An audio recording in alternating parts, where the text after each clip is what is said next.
Let me begin by, Laura, fast forwarding this, let's see. Let's do a little cartoon here. You'll appreciate this, birth, death, and beyond. Actually, I prefer to heaven too, but the marketing guys got hold of it. So that's true. When the marketing guys get hold of it, things start to happen, and that's what our role is. So as you can see, these are some probably logos that you look at and you go, yep, I know who they are, I know what they do, I know what they're all about. It's amazing how much one thing can tell you so much. By the way, I have a son and daughter-in-law that both work at Disney and have for 24 years, so I get Disney. Boy, it's entrenched in them. But anyway, but we all, that's what a brand is all about, is that it's been so built upon and entrenched. Now, these people have gazillions of dollars. You don't need gazillions of dollars. What you need is to have a consistent message that you continually put out there in a very consistent way, so that every time you introduce yourself, you make a statement that you repeat over and over again, that you send out an email blast, that you put at the bottom of your email signature, whatever you do. It all starts tying in and people get it, and they get what you are and what your differentiator is. So what happens quite often is that people will begin this process of going into business and doing their product marketing, and they jump right over that first step, that brand marketing. They kind of think, let me go in and sell my product. Let me go in and sell my service. They forget the part about building their brand. So that's what's so important, and that's what I'm going to be talking to you a lot about today, is how to build your brand.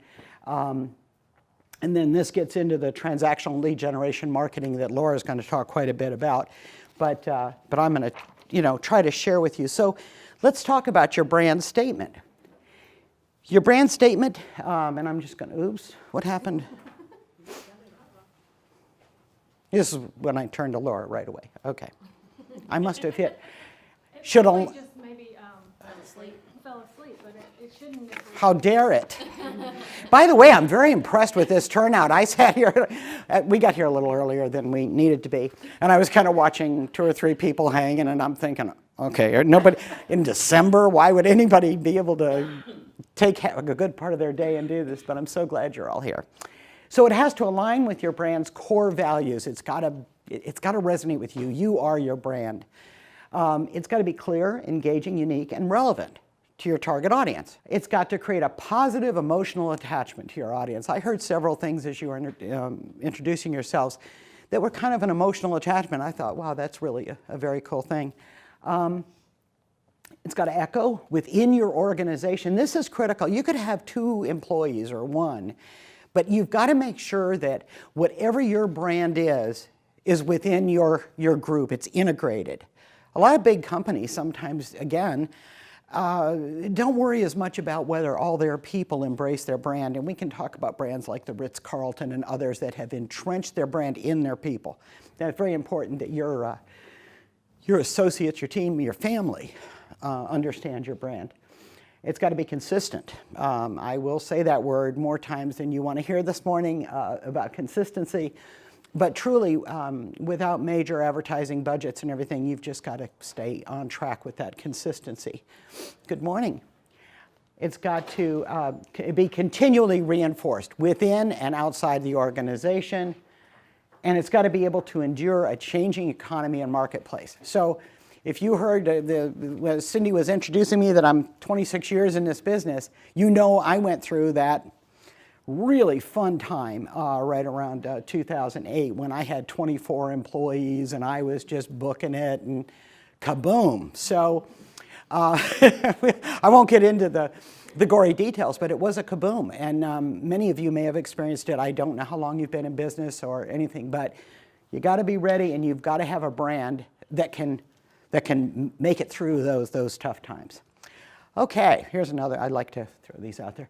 So this is funny because now with social media, everybody's talking about things, right? So our brand is about talking about our brand. I don't think that's the answer, but it does kind of tell you.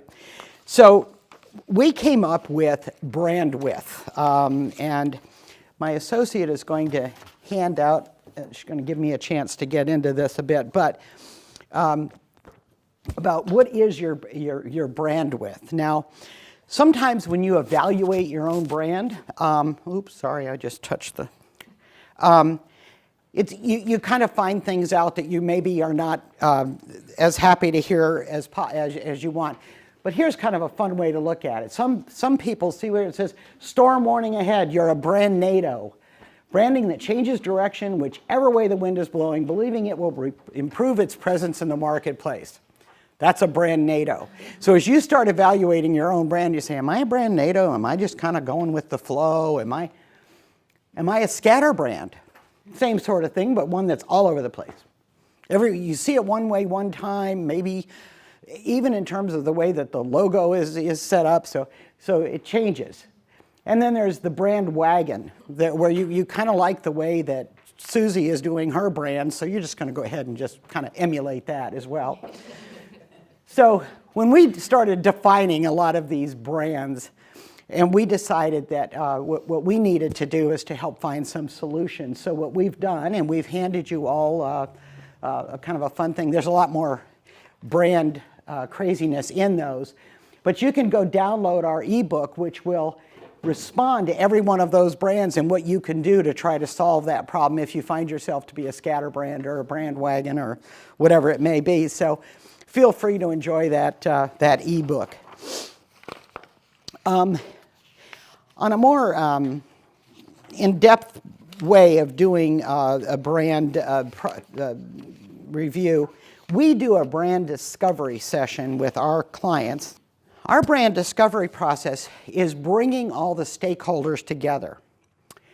And by stakeholders, that's up to you to define in your company. A stakeholder could be a spouse. It can be, obviously, your key employees. It can be some of your, maybe at times we've even seen people bring their key customers, their biggest customers in.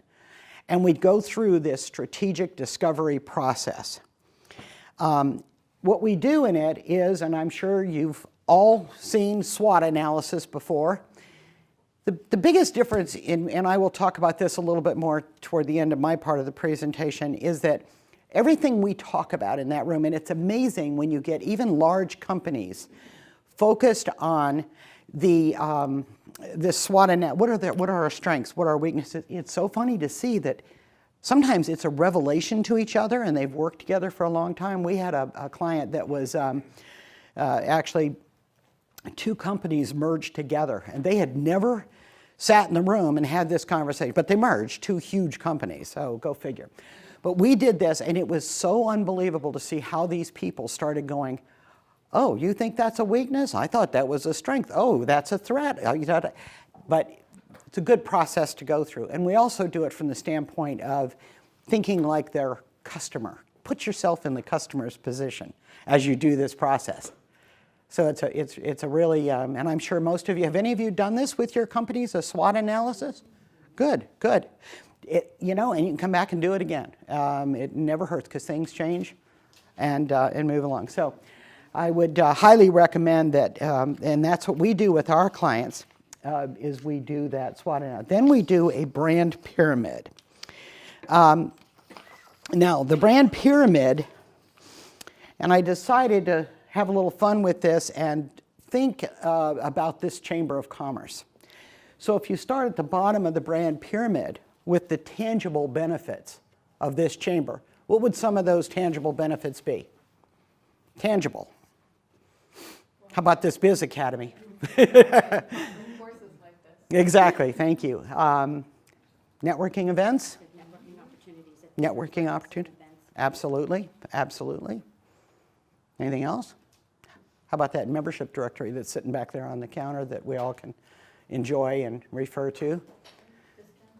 Discounts, great. Say? Online directory? Mm-hmm, yep, all tangible. So what you do when you're in this process of looking at your brand is you start with those things. Giving a good haircut, doing the right, those types of, that's tangible. I can see it, I can feel it, I know, Then you talk about the emotional benefits. Now, the emotional benefits get a little trickier as you go up the pyramid. They start getting kind of tricky. is that, you know, there are values, and so it's very important that we look at the values of your company and what it means to someone else. So if an emotional benefit would be, help me, how does it make you feel to be a chamber member? Proud. Good. Proud? Smart? Yeah, smart. I'm not just sitting back waiting for it to happen. I'm out there making it happen. What else makes you feel emotional about? Connected. Great. Good words. Okay, so then we keep going up, and now we talk about the values. I'm sorry, I got mixed up there with the values and emotional, but the values of the chamber. This chamber has a lot of wonderful values. It has integrity, credibility. You know, we could come up with a lot of words that are the values of this chamber. Cindy, what's a good value for this chamber? Integrity, advocacy, supportiveness, leadership, diversity, and innovation. And I didn't tell her that. Knows her stuff, knows her brand. Good girl. So that talks about the values. Thank you very much. The other thing you do is you look at your company and you give it a personality. Oops, back. You look at its personality, because when you start communicating out, you will take on a persona. Your company will take on a persona, and it's important that that persona be built into the words that you send out there, the messaging that you send out there. Maybe you're a great copywriter or creative person, but it really helps the creative team that you're working with or that you're sending out to make sure that that messaging is the personality of your, because sometimes, again, that's where you become a scatterbrand. You have one thing out there that makes you sound fun and frivolous and all this good stuff, and then you have another thing that comes out that's serious and important. You need to develop that personality. So that's another part of this brand pyramid. And then we get to the really tough part, the brand essence statement. So as we're working with companies, we start building this pyramid, we get to this part, and boy, that's when we all kind of go, okay, this is the challenging one. This is where you have to come up with a brand essence statement. What that is the voice of the brand for your internal. I've mentioned internal before, mention it again. Very important. So it can either be a phrase or a sentence, but it basically can get down, and I'm going to show you an example of one thing we did. You familiar with Baptist Health? They're pretty active here in the chamber, I know that, Kate Goldman and that group. So Baptist Health hired us out of Miami to work with their outpatient medical plazas, because they were at the point where they were ready to start expanding them. One of them is right down here on Sample Road. They were going to expand these medical plazas, but the medical plazas honestly didn't have a brand of its own. The Baptist Health brand was there. You saw the pineapple, but you really didn't know what a medical plaza was. So they hired us to go through this process, and the discovery session involved like 30 people. It was not a small one. So, and what we did is we worked with them for quite a while, and we found out that what they felt was their most unique differentiator was that when you walked in the door of their medical plaza, it was beautifully furnished, you got coffee, you were not treated like a number, you were treated like someone special. And so, and we also talked to them about the fact that they were in the retail business. They were not in the healthcare business, they're in the retail business. And that was a big revelation for them. So, so the client was Baptist Health Urgent Care and Diagnostic Centers, and this was the brand essence statement. It's like, you look at it and you go, well, okay, not just better healthcare, but a better healthcare experience. But everyone in that room, all 30 of them, embraced that. They said, we like that, that works for us. Now we have to tell them, we have to come up with a way to communicate that out to all of you. So what we did is we came up with a brand slogan that is shared, and that brand slogan is "Get Treated Better." All makes sense, doesn't it? So that was a very important and very strategic move that we made with them. And now I'm going to do one other thing. We also wrote a brand manifesto, and I have to read this because there is no way that I can do this without reading it. So a manifesto can kind of encapsulate all the things we learned in that discovery session. So in this case, it was welcome to a place where healing is a way of life, a place where your time is valued and your dignity respected, a place where new advances in medicine and wellness are practiced by recognized physicians and specialists, and where every patient's health and safety is always put first. Welcome to a place where waiting rooms are living rooms and diagnostics don't test your patients. Welcome to a place where nothing is overlooked and the doctor is always in. Welcome to a place where patients are treated like guests and everyone makes you feel at home. Welcome to Baptist Outpatient Services, not just better health care, but a better health care experience. So can you imagine how this actually was printed on a little laminated card, and everybody that worked for the outpatient services side had that close to their heart, if you will, and they embraced it. It wasn't for outside publication. This was an internal thing. So that was the manifesto. And again, I could have brought it up this way, but I didn't, so we'll move on. So I want to just share two last things with you. One is that we embraced, I won't call it a mantra, but it's kind of our marketing approach. I mentioned earlier that it's important that when you go through this process, you think like your customer. That's where this comes from. Our belief is when you're looking at your brand and you're determining it, first think like your customer, think about how they're hearing it, what they're hearing. Then you have to think strategically. That's where the budgets come in, because if you don't think strategically, you're going to be doing a shotgun approach to everything you do. Laura will talk more about being more targeted.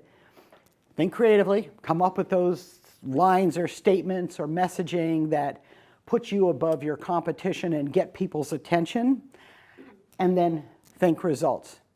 As you will hear again from Laura, is that we're advocates of always weighing those results. What's coming back? What are we getting back for you, the customer? So the next thing is to always look at your customers are not sitting in one little area up here. Your customers are everywhere. And so if you think you can reach them in one way, you're wrong. You have to find multiple ways to touch them, and it's going to take more than one touch point, believe me. It generally takes 3, as you've heard, and nowadays, because we're so overwhelmed with messaging, it's getting even more and more challenging. But you develop your brand experience, and then you carry it out in all these different ways, and these could change. There's companies that do a lot more grassroots than others, but you have to know where your customer is, and then you have to go out and find them. That's really important. And so now the person that can really tell you how to find them is my associate.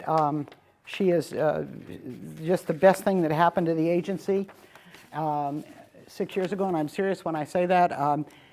So I'm going to bring her up, and she's going to talk to you about getting on the digital map. This is going to be more about digital.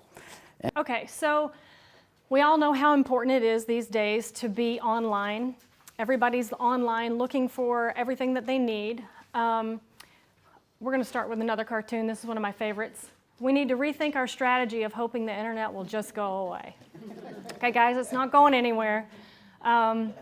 We joke now about how the internet's going to get broken soon because it's so, it's just everything. So what usually happens?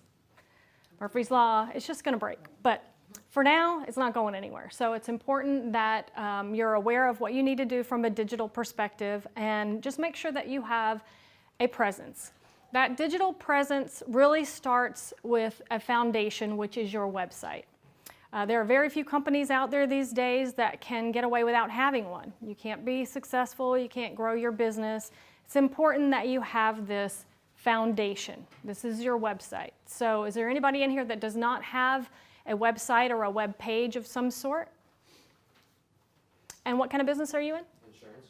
Insurance?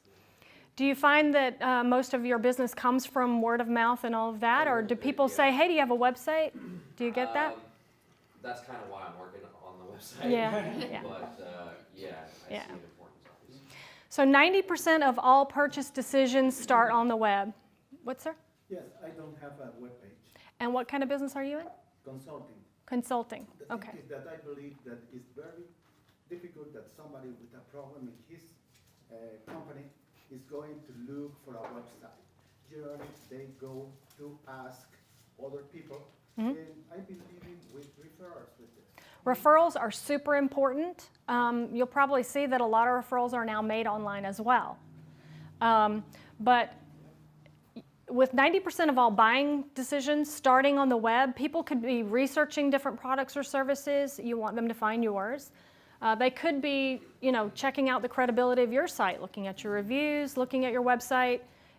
You can learn a lot about a company, just by whether their site is up to date or, things like that. They could just be simply looking for your location or a phone number to call. So the website is your foundation. So here are 10 website must-haves. A lot of us have websites, but maybe there are some really important pieces that you don't have that you can add to your website and increase its use as a sales tool. Starting with goals and KPIs. So it's really important that your website not just be up there and, okay, so there it is. Have some goals associated with that. What is that website there for? What are you expecting to get out of it?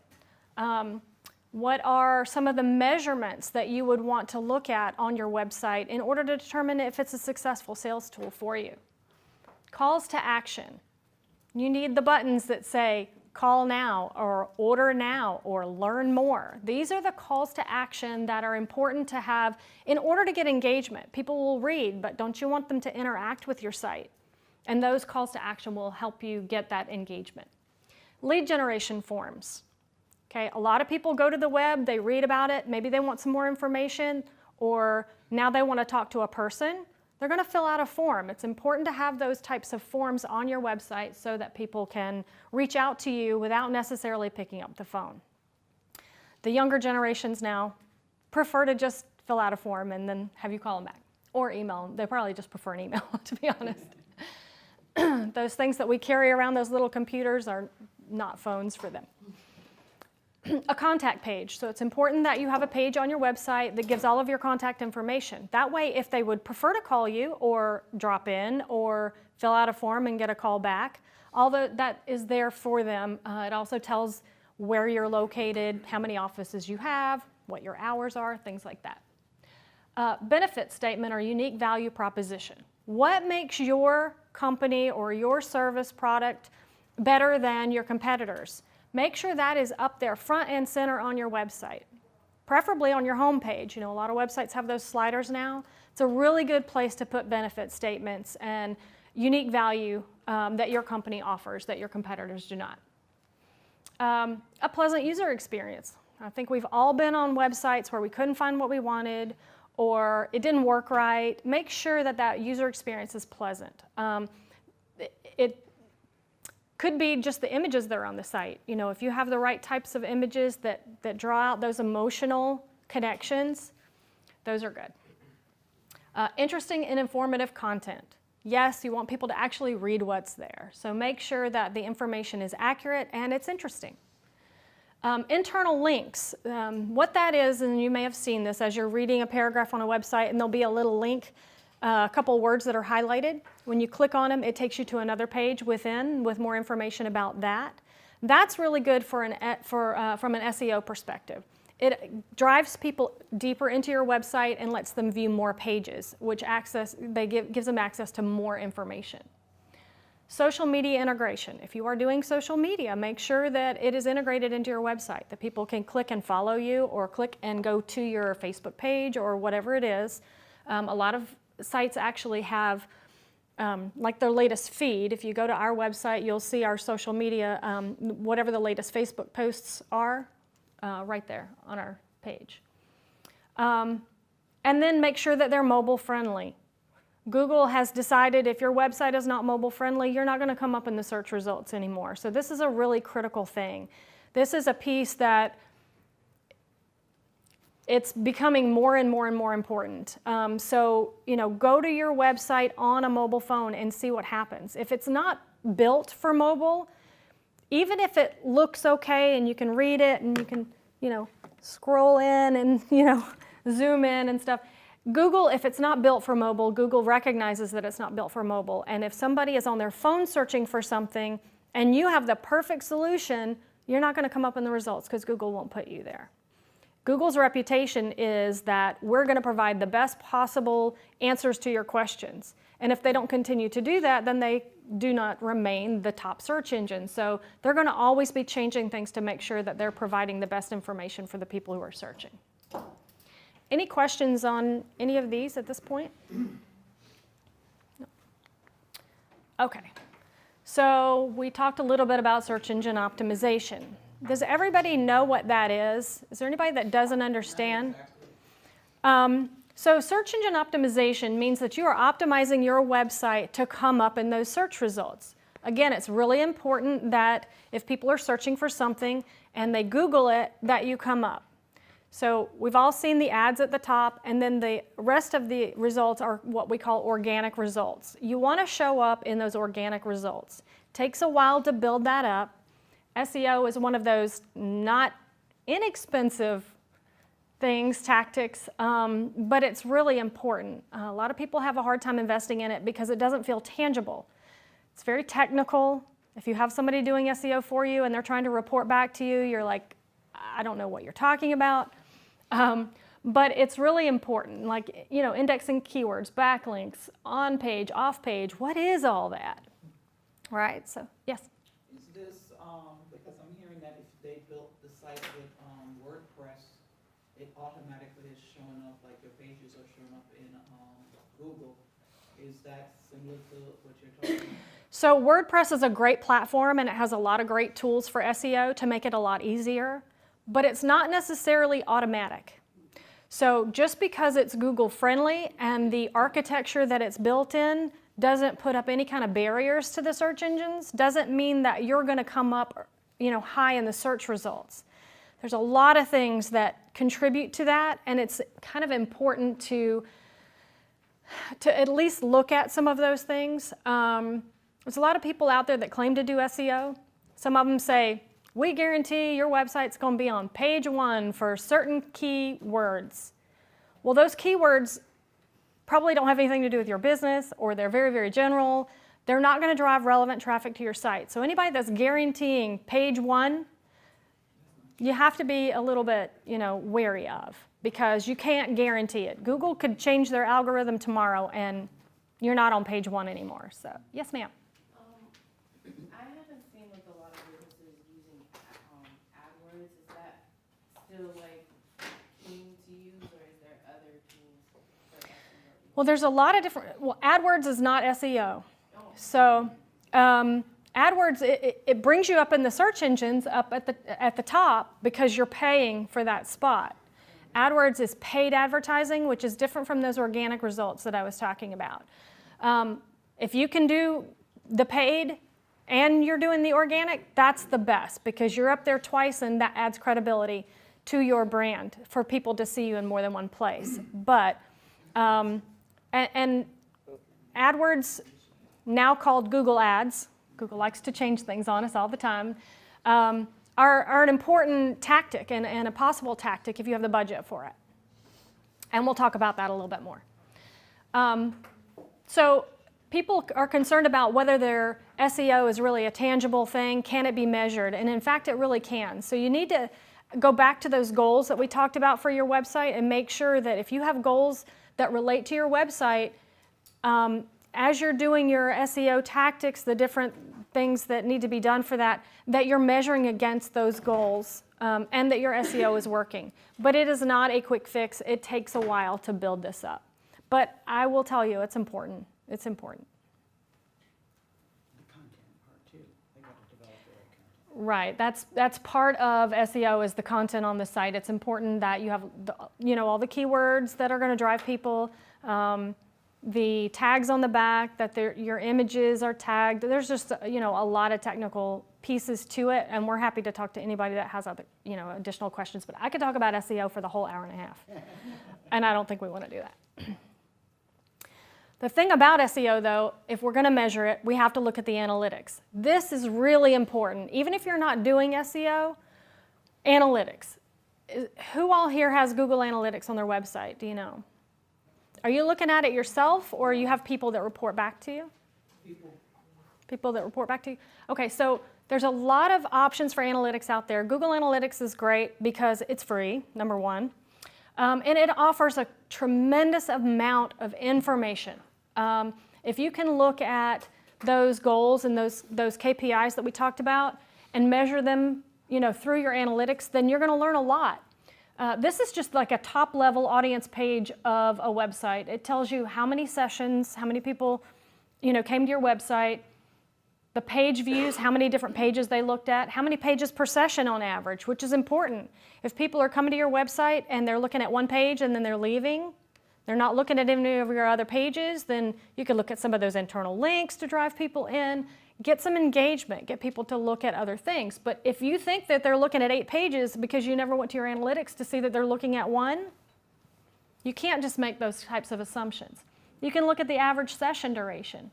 If they're on the page for 5 seconds, they probably didn't get a whole lot from it. If they're on for 2 minutes like this, they're really, really getting into the content. Now that's really high. Don't expect when you go to look at your analytics that your average session duration is 2 minutes. We had a client that we did really well for them, but then the bounce rate.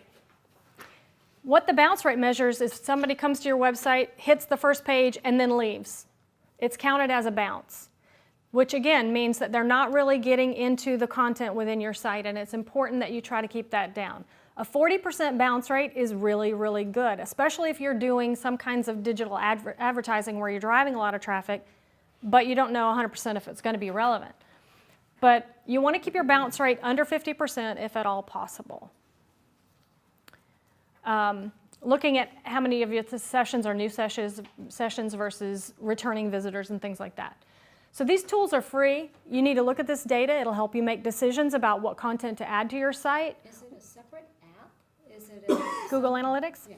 So Google Analytics is, what you do is, and I don't expect any of you just to walk out of here and do this, but if you go into Google Analytics, it'll allow you to create a little snippet of code that you put on your website, on all of your web pages, and once that code is there, it begins to track all of this stuff. So it takes, somebody with a little bit of knowledge Somebody who set up the website and absolutely ask them should to be do able to do Google Analytics code for you. So once you put the code on, it takes a day or so, then it starts to measure all of this for you. And you, Nobody should develop a website without putting Google Analytics on the back end. yeah, I mean, it's WordPress plugins too that make it really easy to put it in. Yep. Good point. So use the free tools, dig in and learn something. If you were to drill down into not this top level, but let's say you had a page that you added to your site and you wanted to know, are people spending any time here? Are they engaging in my content? You can drill down to that page and see how many people go to that page, how long they stay, if they're filling out forms, all that kind of stuff. So it's really, the analytics are great. Okay, email marketing. So we all get a bazillion emails every day, and you're thinking, oh, do I really want to do email marketing? Email marketing is still a really great tool, but what you want to do is make sure that you are targeting the right people with the email marketing, and there's a couple of different ways to do this. If you have a database of your existing customers or prospects, you can use that to stay in front of your customer. Stay connected with them. Let them know what's going on with your business. It keeps you top of mind if they're getting emails from you. It's also an easy way to reach mobile customers because they are on their phones, and a lot of people are now checking their email on their phone. It's very measurable. It's digital. Everything that's digital can be measured. So it's good. It also drives traffic back to your website. So if you're sending out an email about a special that you have, or if it's a newsletter, monthly newsletters are great to stay in front of people as long as the content in those newsletters are adding value to the people you're sending them to. It'll help you build your database. We have what's called targeted email, and we use a data partner, and they are able to send emails to people who are not in your database. Don't buy email lists because, number one, people have not necessarily opted in to receive information from you. And so the credibility of the list usually is not great. If somebody's willing to sell you that information, you just don't know how good it is. You don't know how up to date it is. But with the data partners that we work with, it's called targeted email. It's third-party email. People have opted in to receive information in product categories or business categories. So we're able to work through them, and we sort of rent the list. We don't really get access to the list, but what you can do is create a campaign, and they can target people by all the things that we do digital targeting with: their age, their gender, their geography, if you want to target a particular geography, and interests in certain product categories.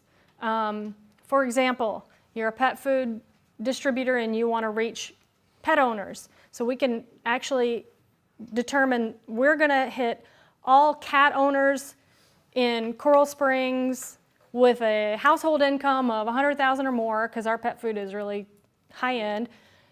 So all those types of filters and parameters can be used to target through the email. So that's a different type of email marketing than just emailing to your database. And it's called what? Targeted email. Yes, ma'am. As well as, could you use your social media leads, like from your Facebook advertising, for your email marketing as well? Yes, absolutely. If you can gather that data, use it for sure. Anybody that's engaged with you on social media, if you can reach out to them and capture that email address, then you have the right to send to them. It's cost efficient, compared to sending out direct mail postcards and things like that. And you can also employ marketing automation. Everybody know what that is? You've heard of drip campaigns or automated campaigns. So if you have a campaign, an email campaign where there are 3 different messages you're sending out. You send out the first one, and then you want the second one to go to everybody that opened the first one. If they didn't open the first one, you want to send the first one out again. So marketing automation is a way, usually uses a platform that schedules all this automatically. So depending on what the action was taken from the first email will determine what they get next. If they are engaging with your brand, maybe they're going to get a special offer. If they're not engaging with your brand, they're going to get that first message again. You have to take people, even in an email campaign, kind of through the sales funnel. You have to introduce them to your brand, and you have to educate them on your product and service, and then you have to really push for a conversion. So these types of campaigns are important, and if you can get involved in some automation where that happens for you, it's used in higher education a lot. So if they send out an email about an open house, then they go to the, enroll now, and if they enroll, then they get a welcome. If they don't enroll, then they get another enroll now, that kind of thing. Is that like, what's that, MailChimp or MailChimp? MailChimp, Constant Contact, those are email platforms that you should use for email marketing, and a lot of them have some of these automation things built in. Yes, ma'am? What would you recommend is the best email marketing platform? There's a bunch of them out there. It depends on your business, but I like Constant Contact. I feel like it has a lot of features that you can get at a really low price. MailChimp is good too. I just don't think it has as many features as Constant Contact. But when they use those 2 that you said, don't it goes in your junk or mail? If they use what? Like MailChimp and Contact? Oh, no, not necessarily, no. Deliverability is another question. Again, I could do a whole class on that. But a lot of things trigger those spam filters. Words like free, and there are certain things in the subject lines. You have to be careful about your subject line. Special characters will sometimes. So in your spam folder, if you look in your spam folder and you see what's in there, like all the Viagra and, whatever. There's a lot of keywords associated with those types of spammers that trigger the spam filters. So, that is kind of a trial and error, but if you're doing email marketing, testing subject lines is a great way to do it. Divide your database, send 2 emails out with different subject lines, and figure out what your customers relate to better. If it's a real hard sell, buy now, or if it's more of an emotional, or maybe something funny, a clever thing with a question mark, different things are going to pull in different audiences, so it's always good to test that kind of stuff. Now we're going to talk a little bit about social media. I like this graphic because social media has gotten so big. There are so many platforms out there, and you're thinking, I need to be doing social media, but I don't know what platforms I should be on. I don't know how to do this. This is kind of an interesting way of explaining it. So Facebook is, I like donuts. You're on Facebook and you're just telling people way too much information about yourself, which we gather that data and then we market to you with it. Instagram, here's a pic of my donut. It's a very visual platform.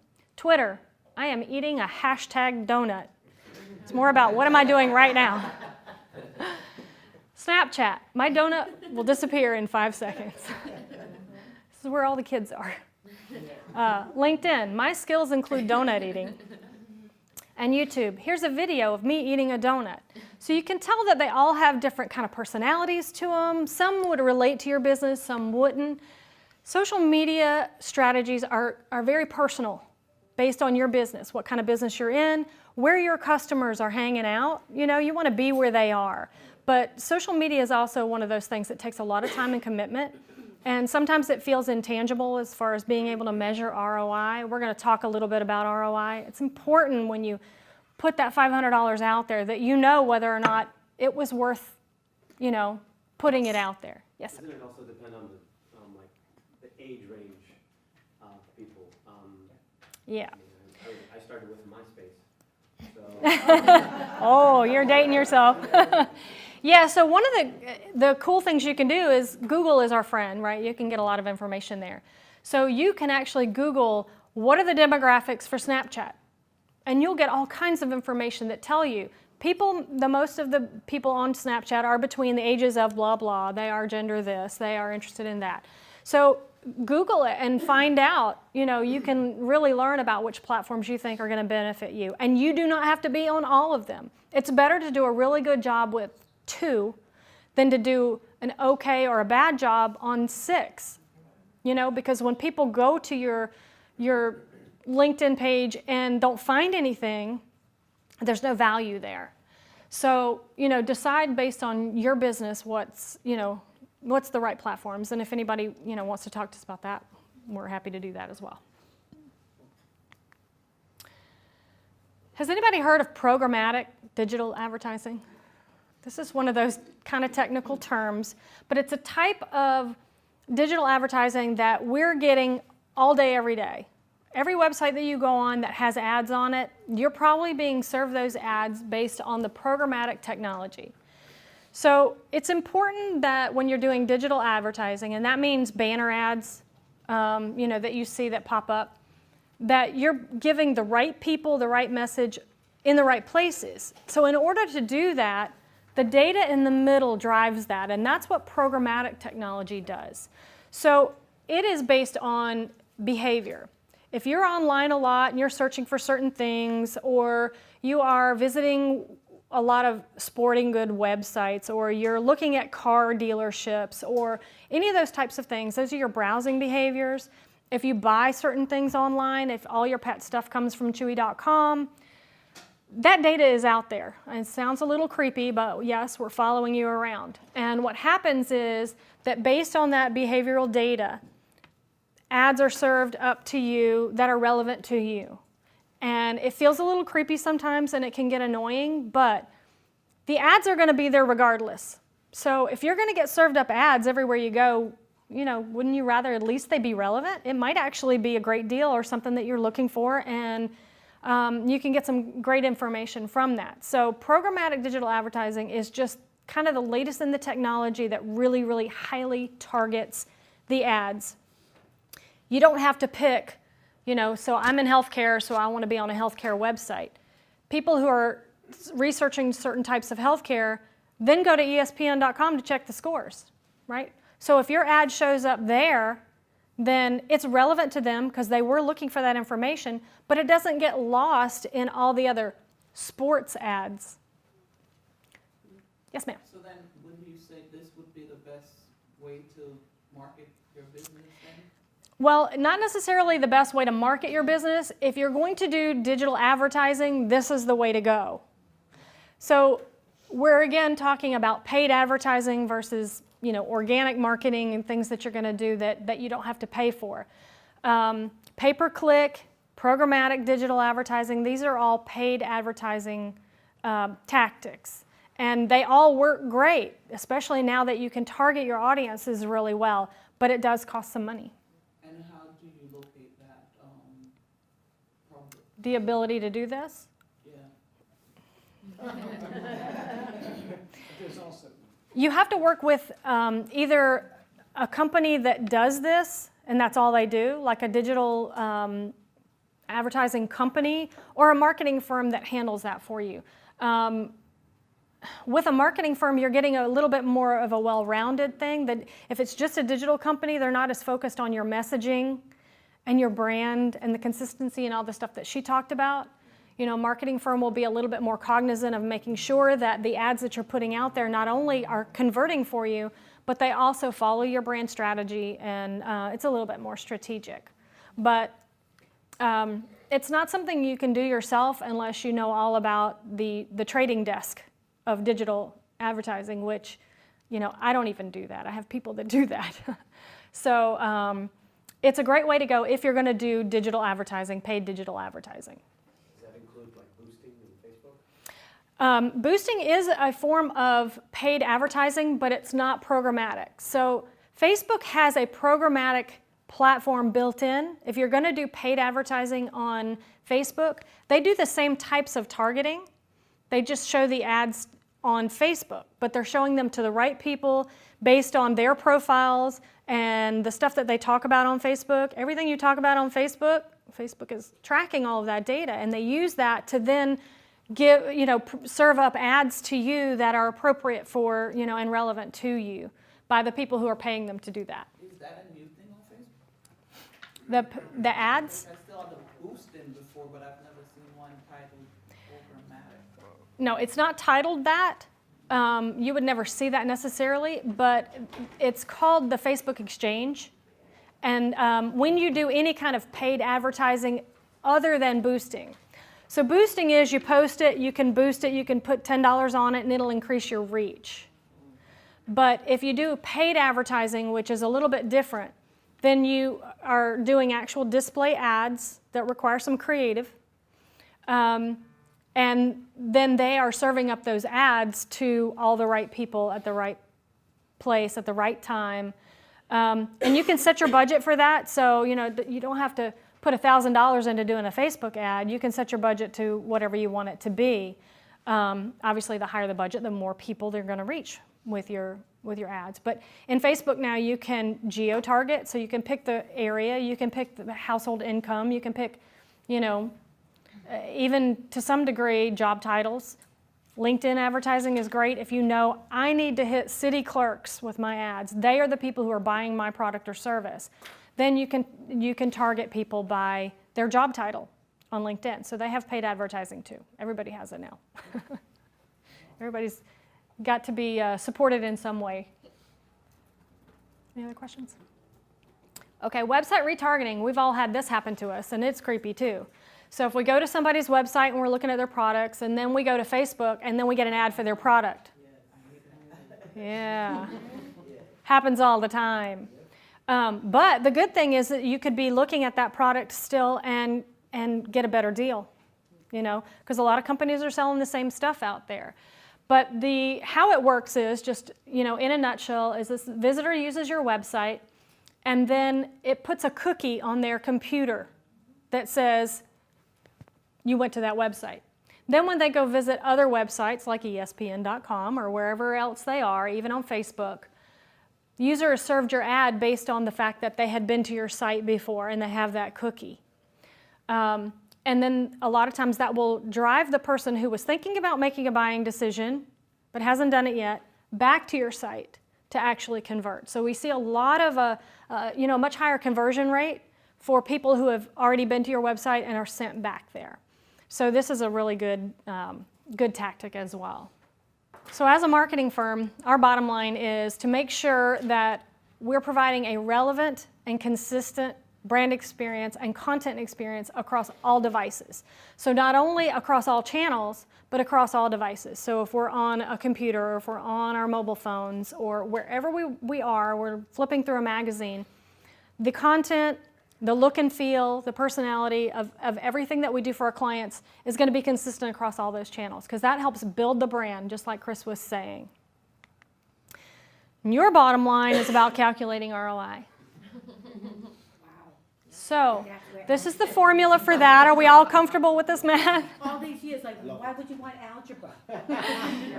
So this is just a joke, obviously. But calculating ROI can be very, very complex, or feel very complex. It can be kind of intimidating, right? Trying to figure out what the ROI is on something. But don't get bogged down in the concept of calculating ROI. It's really not that bad.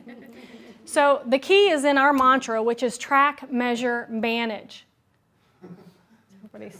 Can you guys read that? So deer in the headlights, because a lot of people are like, how do I calculate ROI on social media? I have no idea.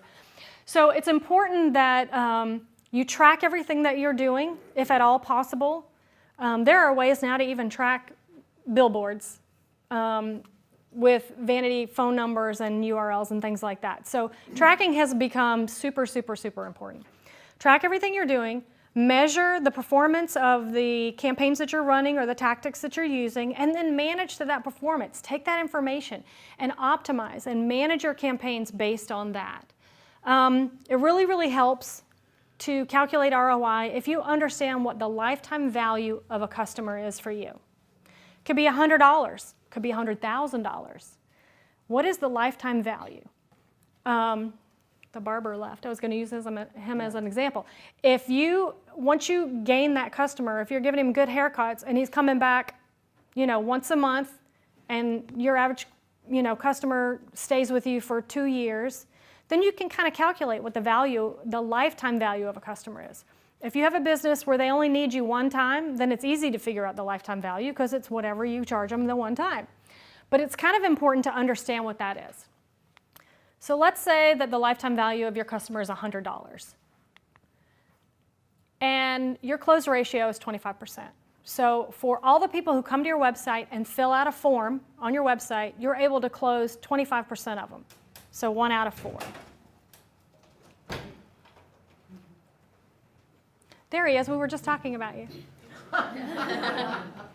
We actually used you as an example, but we didn't say anything bad, I promise.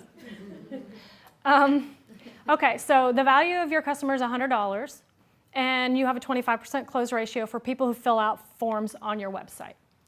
So let's say you spend $500 on a pay-per-click campaign or on a digital campaign or Google Ads, whatever it is, and it drives people to the form on your website, and you get 50 form fills.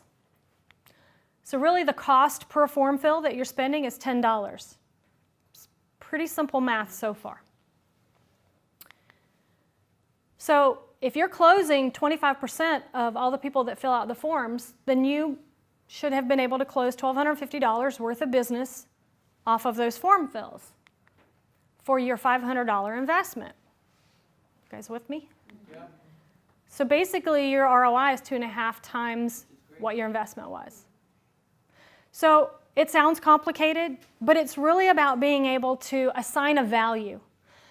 This could be assigning the value of, a phone call. It could be, looking at your analytics and say, for every 1,000 visits to my website, I get 3 hot leads that I'm able to close.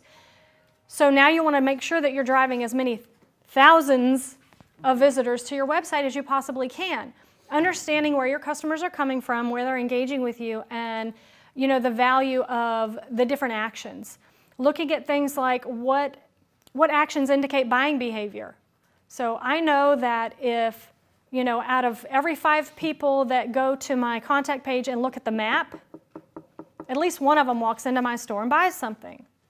You got to look at those types of actions and then assign a value to them. It may not be perfect every time, but you're never going to be able to measure anything if you can't assign value to certain actions, like a dollar value to certain actions. Don't just say, well, it's really great when they fill out a form. it's worth this to me when they fill out a form. Then you can calculate your ROI. And if you're doing this and you're really consistent about doing it, you can determine which of the tactics that you try, from marketing are really bringing you the biggest bang for your buck. And then you can focus on those.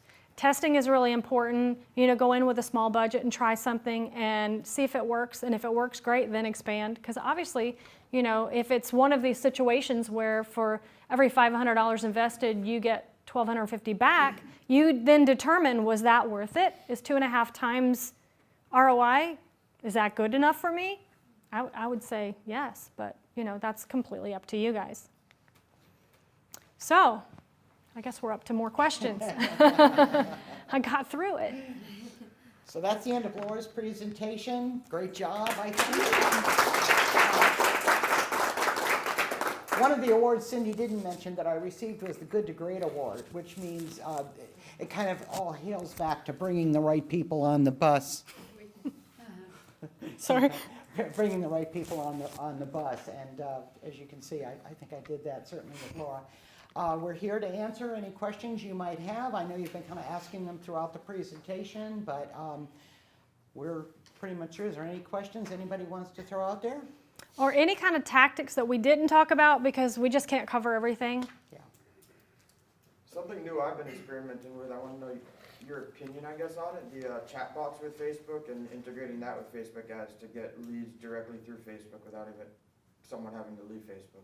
Well, it's a fairly new tactic. So it's one of those things you want to test and see if it's working for you. Again, that's going to be a personal decision based on the type of business that you have. I think it could be very beneficial for some. Again, especially with the younger generations, they would prefer to talk to a computer than a real person. And so now that... People like to be answered immediately. Right. They need instant gratification. They want an answer right now. So that's definitely a tactic that falls into that category. I doubt you're going to see, people in their 50s and 60s using it nearly as much as you will people in their 20s and 30s. However, if that's your target audience, then absolutely. Yes, ma'am. What do you think of the TV marketing now? Like Comcast is doing target marketing too for the people who come to view certain channels, and Yeah. because they are coming back to watch, they can put your ads there. Right. What are you Everybody's a marketer. So with our clients, anybody that wants to be on TV, then that really works out great in some cases. So that's a cable network. And cable has different zones, so they can zone in on certain geographies, and they are now able to target with the smart TVs and things like that. They're able to target different types of households as well. So if you really feel like you need to be on TV, that can be a really good thing.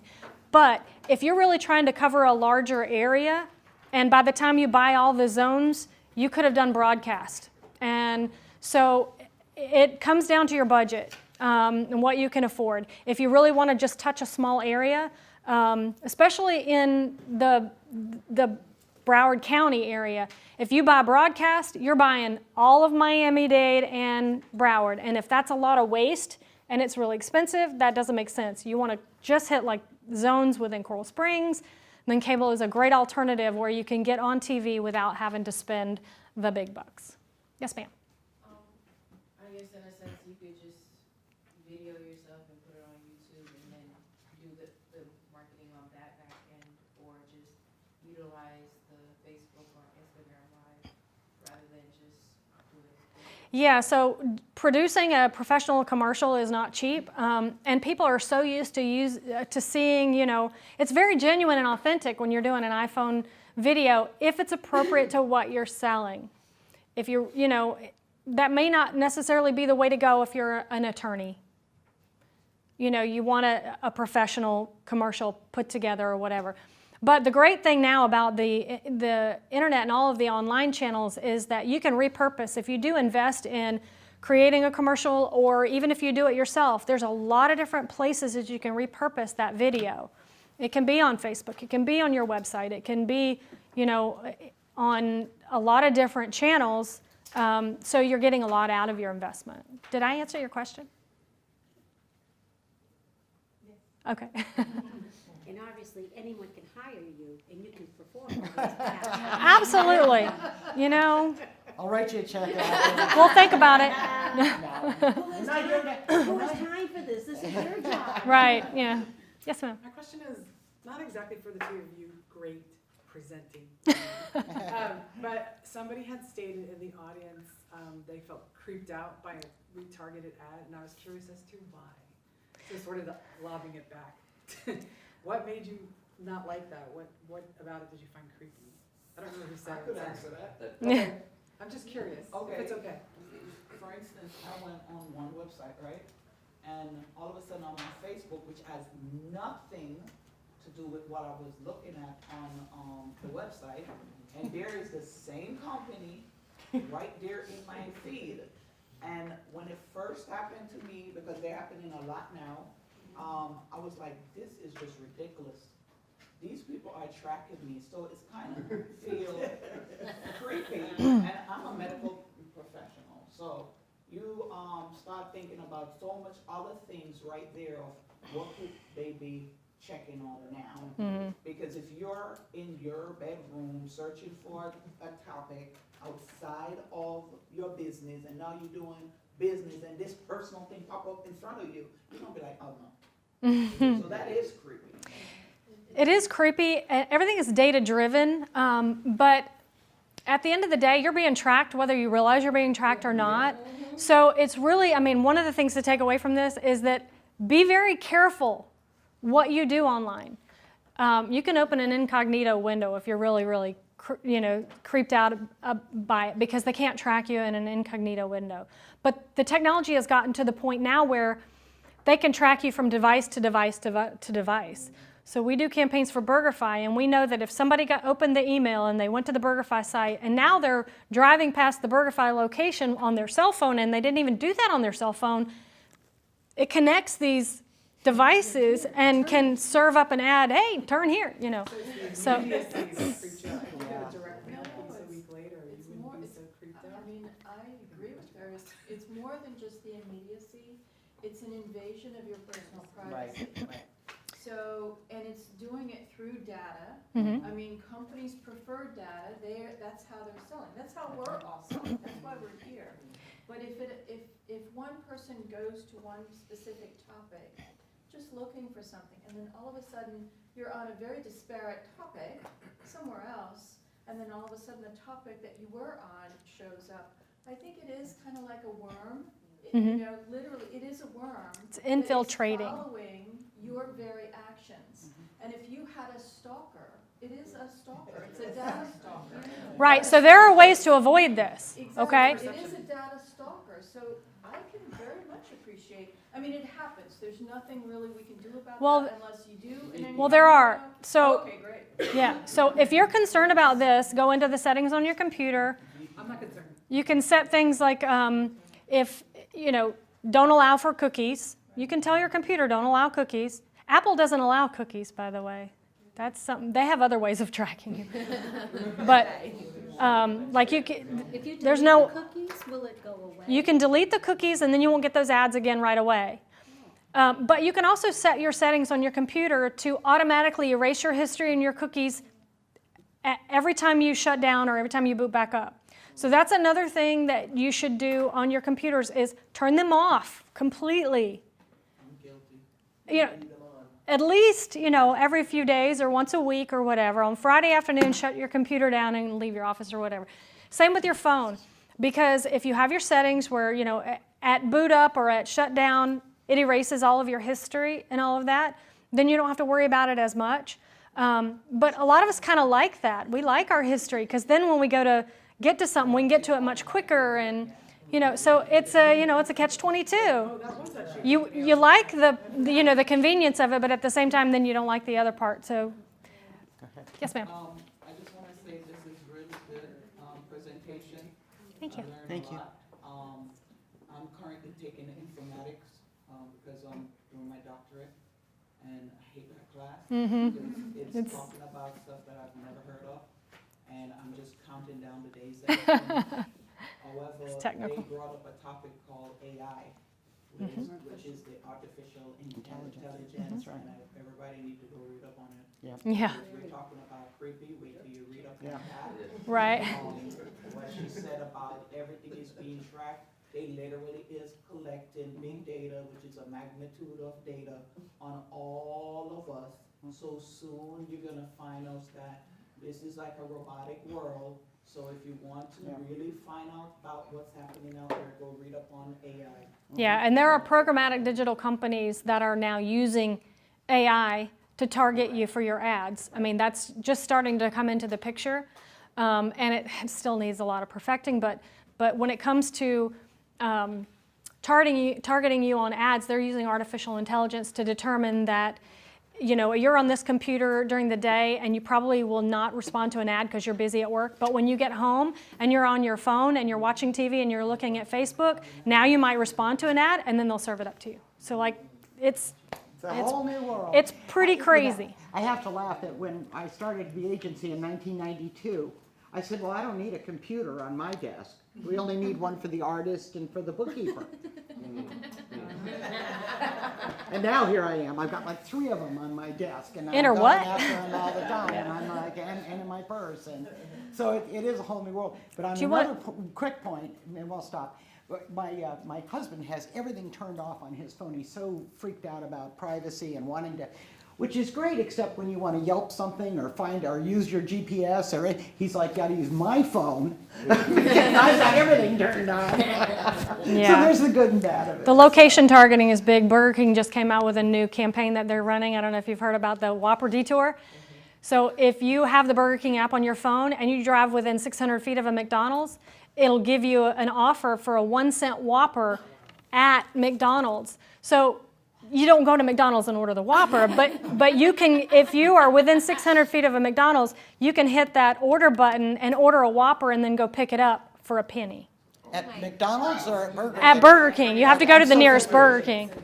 But it is, it's Don't crazy. tell BurgerFi we talked about Burger King. We didn't mean it. Thank you all very much.